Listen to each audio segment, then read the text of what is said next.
नमस्कार, dB live Chhattisgarh में आपका स्वागत है। छत्तीसगढ़ की तमाम बड़ी खबरों के साथ मैं हूं सिमरन कौर। आइए देखते हैं आज की सुर्खियां।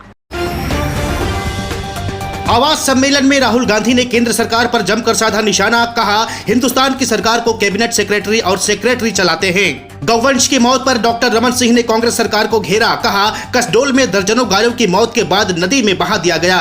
और कार्यकर्ता सम्मेलन में अमित जोगी ने भूपेश सरकार पर साधा निशाना। कहा, दुष्कर्म के अपराधी को बीच चौराहे में देंगे फांसी की सजा। छत्तीसगढ़ के बिलासपुर जिले के तखतपुर में आयोजित आवास सम्मेलन के मंच से राहुल गांधी ने केंद्र सरकार पर जमकर निशाना साधा। राहुल गांधी ने कहा कि हिंदुस्तान की सरकार को एमएलए और एमपी नहीं चलाते हैं, कैबिनेट सेक्रेटरी और सेक्रेटरी चलाते हैं। 90 सेक्रेटरी हैं, वो योजना को डिजाइन करते हैं, रुपया कहां जाएगा उसे डिसाइड करते हैं।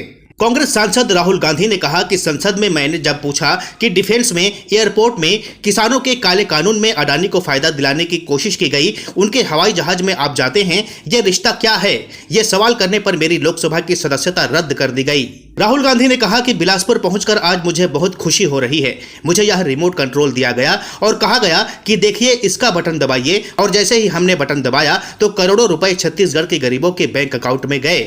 1-2 सेकंड में बैंक अकाउंट में पैसा मिला। बैठा था और मुझे ये रिमोट कंट्रोल दिया गया और कहा कि देखिए इस पे आप इसका बटन दबाइए, और जैसे ही हमने बटन दबाया तो हजारों करोड़ रुपए सीधे छत्तीसगढ़ के गरीब जनता के बैंक अकाउंट में गए। राहुल गांधी ने कहा कि हमने चुनाव में आपसे जो वादे किए थे उन सभी वायदों को हमने पूरा किया। बिजली बिल हाफ, धान का उचित दाम, हमने सभी वायदों को पूरा किया। किसान न्याय योजना में हमने 21,000 करोड़ रुपए इनपुट सब्सिडी के माध्यम से दिए। जातिगत जनगणना हिंदुस्तान का एक्सरे है, इससे पता लग जाएगा कि देश में ओबीसी कितने हैं, आदिवासी कितने हैं, सामान्य वर्ग से कितने हैं। एक बार आंकड़ा आ जाएगा तो देश सबको लेकर आगे चल पाएगा।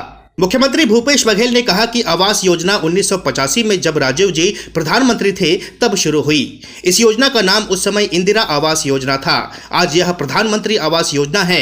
उप मुख्यमंत्री टीएस सिंहदेव ने कहा कि राहुल गांधी की सोच है कि स्वास्थ्य का अधिकार और घर का अधिकार सभी लोगों को मिले। आज उनके सोच की प्रतिपूर्ति यहां इस सम्मेलन में देखने को मिल रही है। रायपुर एयरपोर्ट पर कांग्रेस के नेताओं ने राहुल गांधी का भव्य स्वागत किया। इस दौरान छत्तीसगढ़ कांग्रेस प्रभारी कुमारी शैलजा, मुख्यमंत्री भूपेश बघेल, प्रदेश कांग्रेस अध्यक्ष दीपक बैज, विधानसभा अध्यक्ष डॉक्टर चरणदास महंत सहित अन्य नेताओं ने विमानतल पर उनका स्वागत किया।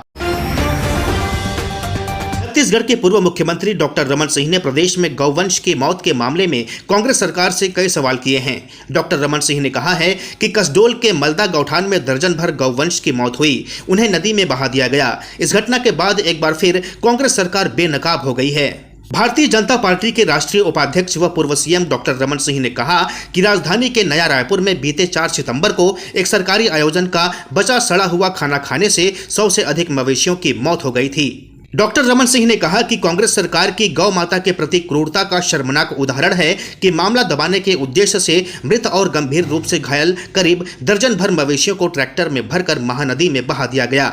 जिस गौवंश की हम पूजा करते हैं उसके साथ ऐसा बर्ताव आस्था को ठेस पहुंचाने वाला तो है ही, इंसानियत को झकझोरने वाला भी है। डॉक्टर रमन सिंह ने कहा कि भाजपा ने प्रदेश भर में गौठानों की स्थिति को उजागर कर भूपेश सरकार के झूठ को पहले ही उजागर कर दिया है। ज्यादातर गौठानों में मवेशी ही नहीं मिले, जहां कुछ मवेशी थे तो वहां उनके लिए चारा पानी की व्यवस्था नहीं थी। यही कारण है कि प्रदेश भर से गौठानों में गोवंश की भूख और बीमारी से मौत की खबरें लगातार आ रही हैं। मुख्यमंत्री इस मामले में कब तक चुप्पी साधे रहेंगे, उन्हें प्रदेश की जनता को इस मामले में जवाब देना ही होगा। जनता कांग्रेस छत्तीसगढ़ के प्रदेश अध्यक्ष अमित जोगी ने प्रदेश की कानून व्यवस्था को लेकर भूपेश सरकार पर निशाना साधा है। उन्होंने कहा कि प्रदेश में हर घंटे बलात्कार की घटना हो रही है।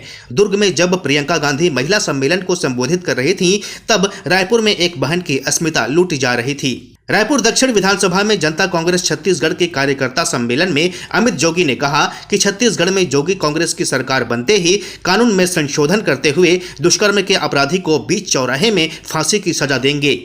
अमित जोगी ने भाजपा व कांग्रेस पर निशाना साधते हुए कहा कि छत्तीसगढ़ में दोनों पार्टी की सरकार ने सिर्फ लूटने का काम किया है, अब इनकी विदाई का समय आ गया है।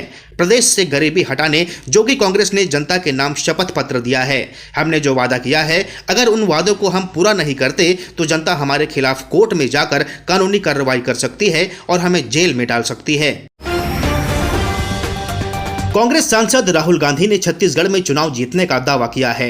राहुल गांधी के इस दावे पर भाजपा के प्रदेश प्रवक्ता केदार गुप्ता ने कहा कि लगता है जब पिछली बार राहुल गांधी छत्तीसगढ़ आए थे तो उन्होंने बंद आंखों से प्रदेश को देखा।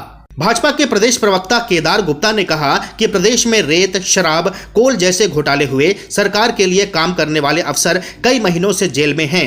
ऑनलाइन सट्टेबाजी से घर घर के लोग परेशान हैं। चाकूबाजी की घटनाएं बढ़ रही हैं, हत्याएं हो रही हैं। इसलिए अब राहुल गांधी को आंखें खोलनी चाहिए और देखना चाहिए कि कैसे यहां परिवर्तन की लहर चल रही है। ऐसी लहर पूरी छत्तीसगढ़ में भी है और राजस्थान में भी। भाजपा ने प्रदेश कांग्रेस सरकार को घेरते हुए कहा कि छत्तीसगढ़ में कानून व्यवस्था पूरी तरह से चरमरा गई है।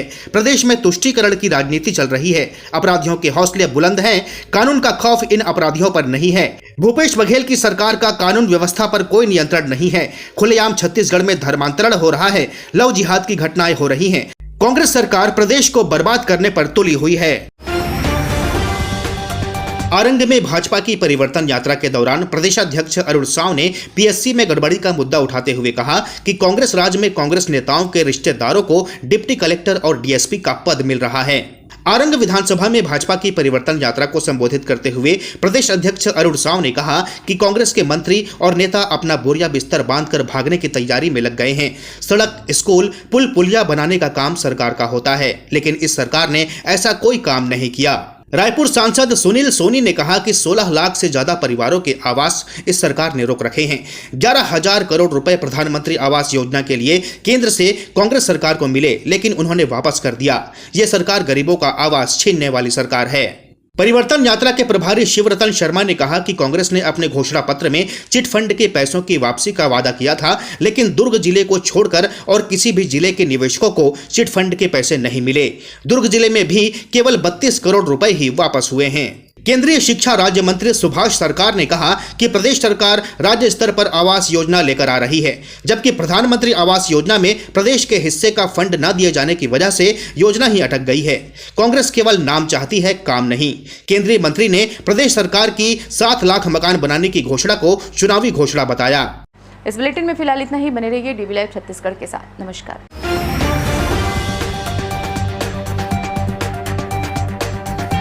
हमारे चैनल से जुड़े रहने के लिए YouTube पर टाइप करें DB लाइव, सब्सक्राइब बटन को क्लिक करें और बेल आइकन को दबाना न भूलें ताकि खबरें आप तक पहुंचती रहें। देखते रहिए DB लाइव, क्योंकि यहाँ हैं खबरें लगातार।